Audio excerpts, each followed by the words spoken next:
déjeme seguir recibiendo en nuestros estudios a más invitados e invitadas, miembros de esta familia sin censura, amigos de la casa, para dejar la víbora chillando, porque todavía tenemos mucha información y mucha tela de dónde cortar. Saludo con mucho gusto a María José Alonso, analista política, y te mando un abrazo. ¿Cómo estás, María José? Hola Vicente, muy bien, muy contenta de estar aquí con tu querido auditorio, como siempre. Abrazo a todos. Oye, Majo, pues ya se van Ciro y Lorenzo, pero qué largo se me hacen estos últimos días. Ayer el Estado Federal de Morena, representante de Morena ante el INE, exhibió hasta con billetes ahí didácticos, dice lo que se van a llevar en millones. Obviamente no pesaban una tonelada, diría Raimundo Rivapalacio, llegó ahí con los más de 9 millones. Ahí están las imágenes. Y bueno, Lorenzo Córdoba, exhibido hoy nuevamente en la mañanera como un descarado que conspira contra México en Estados Unidos, un personaje al que le importa poco México, a él lo que le importa son los bolsillos y la lana que se va a echar, mi querida Majo. Claro, es este mismo señor que estuvo por tantos años al frente de este instituto y que todavía se atrevió a decir que no está en nuestro ADN de las y los mexicanos la democracia, ¿no? Como si en el suyo así estuviera, como si él fuera la personificación misma de la democracia, ¿no? Cuando con una mano cobraba millones por cualquier concepto, hasta por casarse. De verdad era escandaloso lo que cobraba este señor y todos los otros consejeros, Ciro Murayama, y bueno, los más cínicos, ¿no? Estos dos. Pero, y con la otra mano también avalaba pues toda clase de fraudes electorales y atropellos, y sobre todo creo que en los últimos años, a partir tal vez de la campaña, de las campañas de la elección del 2021, que fue la más grande, como recordaremos, pues en la historia de México se renovaron como 22,000 cargos de elección popular, digo, una elección gigante, que desafortunadamente le tocó al instituto en manos de Lorenzo Córdoba y de Ciro, y pues que verdaderamente emprendieron una cacería de brujas contra prácticamente todas y todos los candidatos del obradorismo, ¿no? Tiraron candidaturas por ahí, bueno, un sinfín de atropellos que no nos alcanzaría tal vez un programa de unas horas para enlistarlos, ¿no? Pero lo que sí es que en la memoria colectiva de todas y todos va a quedar Lorenzo Córdoba, pues como esta mancha al frente del instituto, y sobre todo como alguien que trató de obstaculizar a toda costa la reforma tan urgente que intentó implementar el presidente López Obrador a nuestro sistema electoral, ¿no? Y que bueno, ayer, más bien el viernes anterior en la noche, la Suprema Corte con este ministro, que seguramente lo platicaremos más adelante, pues dio otro revés en este sentido, ¿no? Un ministro, y ya lo mencionas tú, Lainez Potisek, que ha servido a gobiernos desde Cedillo hasta Peña Nieto, que fue precisamente declarado ministro con Peña Nieto y que tiene todo menos ser imparcial. Me recordé al tratar de entender esta decisión a favor del INE contra el plan B de reforma electoral del presidente Andrés Manuel López Obrador, de este ministro, me recordé lo que escribió en su columna Ciro Murayama, que los nuevos consejeros deben ser también imparciales. También, hijo, ¿en qué momento fueron imparciales Ciro Murayama y Lorenzo Córdoba? No se puede hablar de neutralidad en la Suprema con estos ministros, Majo. Claro, y también se sumaron a esta campaña verdaderamente penosa, pues otros personajes muy siniestros de nuestra historia, como Carlos Ugalde, ¿no? Él también se sumó como a esta gira de conferencias que daban en universidades, con organizaciones de la sociedad civil, por las que además cobraron mucho dinero, según para defender la democracia, cuando en tiempos de Luis Carlos Ugalde se robó una elección, ¿no? de un momento a otro Felipe Calderón estuvo arriba por una diferencia mínima de votos por encima del presidente López Obrador, y pues las consecuencias, nada más y nada menos, pues fueron que ahora seguimos padeciendo ese sexenio de Felipe Calderón, ¿no? Que se desató esa guerra contra el narcotráfico. ¿Qué hubiera sucedido si el PAN no se hubiera robado esa elección? Si no lo hubiera permitido gente como Luis Carlos Ugalde. Tal vez hoy otro gallo cantaría, ¿no? Y respecto a lo que mencionas de la Corte, creo que también es una discusión que debemos insistir en la medida de lo posible. Y es que yo ayer en la noche leía muchos comentaristas en Twitter, principalmente abogados y abogadas, que se leen verdaderamente agraviados porque dicen que desde la 4T se persigue pues a los jueces constitucionales, ¿no? Como a la ministra Piña o al ministro Lainez, pero pues se les olvida y yo lo comentaba ayer en la noche, se les olvida que lo más valioso que está sucediendo ahora es que se está haciendo cada vez más pública la vida pública de México, ¿no? Pareciera que ellos no están muy cómodos con esto, porque antes seguramente la gente que nos escucha recordará, pensemos hace 10, 15 años, la mayoría de la gente en México no sabía realmente qué hacía la Suprema Corte de Justicia, ¿no? ¿Qué resolvían? ¿Cuáles eran sus funciones? ¿No? ¿Cuál era el punto de que existiera una corte como la nuestra? Y creo que en los últimos años, sobre todo a partir de que el ministro Saldívar la presidió, y él mismo lo dice en sus conferencias, ¿no? Que antes los presidentes de la Corte ni siquiera daban entrevistas a los medios de comunicación, ¿no? Entonces, en ese sentido, no está muy democratizada pues ni su función ni su labor, ni mucho menos su razón de ser, ¿no? Entonces, obviamente, pues cuando se empiezan a abrir como estos espacios, sobre todo como con el tema de las mañaneras, que son un hecho sin precedentes, y que cada vez más gente se empiece a enterar y a entender cómo funciona, pues más a profundidad, porque siempre en la escuela nos dicen que tenemos 3 poderes y tal, pero creo que de los 3, el más opaco sin duda es el Poder Judicial, ¿no? Entonces, cuando se empieza a abrir como al acceso y al alcance de cada vez más personas, pues obviamente la discusión crece, ¿no? Entonces, que estas personas, sobre todo el gremio pues de los abogados y las abogadas, lo vean como algo negativo, pues habla precisamente del problema que hoy lleva arrastrando el Poder Judicial y nuestro sistema de justicia desde hace muchos años. El mismo ministro Saldívar lo dijo, el problema empieza desde las facultades de derecho, desde la formación de nuestros abogados, ¿no? Entonces, creo que sin duda es una discusión que debemos seguir dando y que debemos seguir discutiendo y debatiendo el actuar de estas personas que en la escala del Poder Judicial, pues sí, son quienes están más arriba.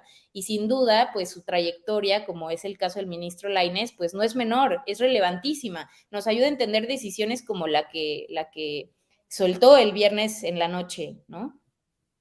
Así es, y oye, preparémonos para cualquier cosa, Majo. Estaba viendo que con Alarraqui, Roberto Madrazo dice que el plan B, la intención del plan B es aferrarse a la presidencia y no soltársela a la oposición en el 2024. Palabras más, palabras menos, para reventar las elecciones en el 2024. Ojo, que este discursito nos lleva a confirmar lo que hemos dicho muchos, que hay una intentona de golpe blando y que están muy desesperados en la oposición, si no es que el golpe blando ya está en proceso. Nuevamente, lo que dijo Roberto Madrazo, David, por favor. Es la primera vez que proponen algo para una elección, que se prueben las reformas en una elección presidencial. Okay. Nunca lo hemos hecho. Siempre se ha hecho la prueba de cualquier reforma desde el año 1977 en elecciones intermedias. Ahora es la primera que quieren probar en una elección de presidente, porque no la quieren crear. Quieren que se arme un desorden, que se arme una pelotera, porque la credencial no funcionó, porque no se contaron bien los votos, porque había pocos funcionarios de casilla, porque todo eso es el plan B, para reventar una elección, sí, no para construir una elección. Es cierto. Y lo que hace es, además, que lo hace la propuesta desde el gobierno. Y es la primera vez que no hay consenso en 30 años. Siempre las reformas electorales eran por consenso. Se discutía hasta el cansancio, entre todos los partidos, para que las reglas fueran acordadas por todos. Vamos a competir con reglas aprobadas por todos. Claro. Ahora quiere que compitamos con sus reglas. nada más las de él. Qué bonito, ¿no? Pues ya sabemos el resultado.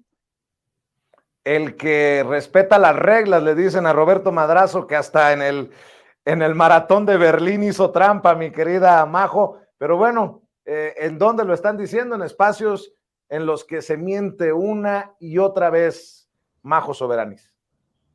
Valdría la pena recordarle a este señor que tanto habla de estos dichosos consensos, que antes esos mismos consensos se llegaban a punta de billetazos, ¿no? ¿Cómo se construía antes esta dichosa acuerdos en el Congreso, en la Cámara de Senadores, de Diputados? Pues a punta de billetazos, ¿no? Recordemos cómo fue que se aprobó el Pacto por México, ¿verdad? O sea, no puede ser tanta ingenuidad, y yo no creo en lo absoluto que sea un señor ingenuo, más bien son tramposos, porque saben cómo manipular la narrativa, y escuchándolo pareciera, y me suena muy familiar a todo lo que ha escrito pues por ahí Ciro Murayama. Yo creo que han de tener un acordeón que se reparten entre todos, porque de verdad es la misma cantaleta, Vicente. O sea, esto de que no se van a poder realizar las elecciones y que es un intento de Morena por robarse la sucesión presidencial, híjole, yo no sé si quedaron muy dañados pues de todos los años que el PRI acostumbró a esa práctica, que la sucesión pues sí era un acuerdo a la mala, pero pues es absurdo, ¿no? Y yo no sé verdaderamente quién creen que engañan, cuando hoy la gente está más informada y más politizada que nunca. Entonces, estos intentos de repetir y escupir como tanta barbaridad en sus espacios me parecen insultantes para la inteligencia de la gente, ¿no? Es muy fácil desmentirlos. Entonces, que salgan con tanta soltura a decir tantas mentiras, y no solo él, los mismos consejeros en el INE, pues ya hemos visto todas las comparecencias que han tenido ante varios de nuestros diputados y diputadas, y pues se ven muy tranquilos, ¿no? Se ven, creen que pueden mentirle a la gente respecto a este tema del plan B, que además no podemos dejar de lado, y creo que es muy interesante recordarlo, que el plan A, la reforma original, tenía un respaldo popular gigantesco, ¿no? Era cerca de un 80% quienes estaban, y esto realizado por una encuesta por el mismo Instituto Nacional Electoral, ¿no? Casi el 80% estaba de acuerdo con que el INE era muy costoso, que pues sí, es de los organismos electorales más costosos del mundo, que era un verdadero insulto todo lo que recibían los consejeros electorales, sin mencionar pues que era ilegal que percibieran tanto dinero, porque nadie puede ganar más que el presidente. Y pues una serie de cuestiones que contemplaba el plan original, pero que estas personas, pues con todo el mundo y todas estas campañas de desinformación, pues parece que quieren enterrar, ¿no? Por eso me parece importante que no dejemos de recordarles que esta serie de reformas pues tiene un respaldo de la gente, que es quien verdaderamente debería tener pues la última palabra, y no pues esta cúpula dorada de políticos del viejo régimen, consejeros, comunicadores y demás, ¿no? Oye, mi querida Majo, ¿tú también percibes un tono machista, misógino, en declaraciones como las de Luis Carlos Ugalde con Ciro Gómez Leiva, que dice que hay 80% de que quede una mujer al frente del INE con vínculos a la 4T, al presidente, a Morena, pero que es seguro que la que quede no tendrá la capacidad, la experiencia? Oye, en un mundo de tantos machitos, Luis Carlos Ugalde, José Woldenberg, Lorenzo Córdoba, pues me parece incluso demeritar la capacidad de las mujeres que están siendo consideradas para llevar la batuta en el INE. Pero bueno, eso y el pataleo porque dicen que fulana es hermana de no sé quién, mengana es que, total de que no se dan cuenta que ellos también, bueno, no ellos también, que ellos fueron cuota de los partidos y que ahora las cosas buscan cambiarse, y que a lo mejor se metieron, esa es mi opinión, un balazo político en el pie al frenar la reforma electoral del presidente Andrés Manuel López Obrador, y ahora pues Lloran porque sí y lloran porque no, mi querida Majo.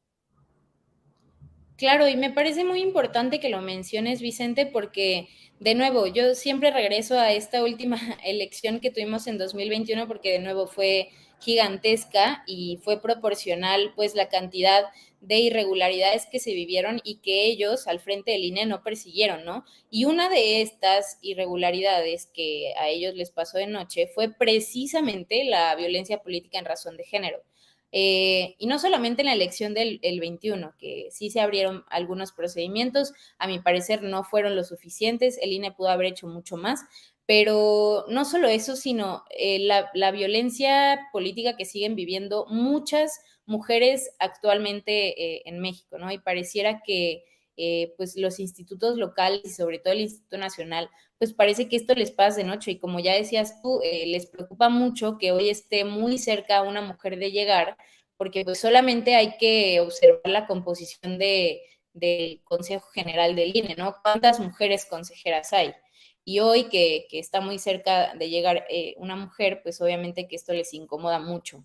Sin mencionar pues que estas cantaletas de decir es que es hermana de la secretaria alcalde, es hija de Berta Luján, también es violatorio de sus derechos, ¿no? Como si solamente compartir un vínculo consanguíneo pues ya te eliminara de facto de competir pues por un cargo tan importante como este, ¿no? Y sobre todo en tiempos donde pues está pues tan debilitado y tan, pues sí, no sé cómo decirlo, pero como prostituido la labor de los consejeros electorales, ¿no? Entonces, pues sí, por supuesto que hay una carga de misoginia ahí importante, no podemos ignorarlo, pero tampoco podemos ignorar que a miles de mujeres que hacen política siguen siendo pues víctimas de ataques no solamente de hombres desde sus instituciones, sino desde caricaturistas, comentaristas, opinadores profesionales, ¿no? La jefa de gobierno lo parece todos los días, ¿no? Parece que el día invariablemente que elijas abrir un periódico en el Reforma, pues te vas a encontrar ahí un cartón profundamente misógino y parece que todas estas cosas al instituto le pasan de noche y tampoco podemos ignorar que tienen una responsabilidad muy grande, no solamente en prevenir, sino también en sancionar este tipo de violencias, ¿no? Así es, mi querida Majo, pues me da mucho gusto que andes por aquí en este espacio libre como el viento que también es tuyo, mi querida Majo, y por qué no cerramos invitando a las miles de personas conectadas en estos momentos a Sin Censura TV a que te sigan en redes sociales, a que estén al pendiente de lo que haces, lo que dices, lo que escribes en tus trincheras. A mí me pueden encontrar ahí en Twitter como @majosoveranis, en las redes del Soberano como @elsoberano MX y pues muy contenta de estar aquí con todas y todos ustedes. Tienes una audiencia muy bonita y muy querida y también todo tu equipo les mando un abrazo muy grande. Como siempre, muy feliz de estar aquí con ustedes, Vicente. Muchas gracias. Te mando un abrazo, Majo, Majo Soberanis, hablando con nosotros sin censura. Cuídate mucho, buenas tardes.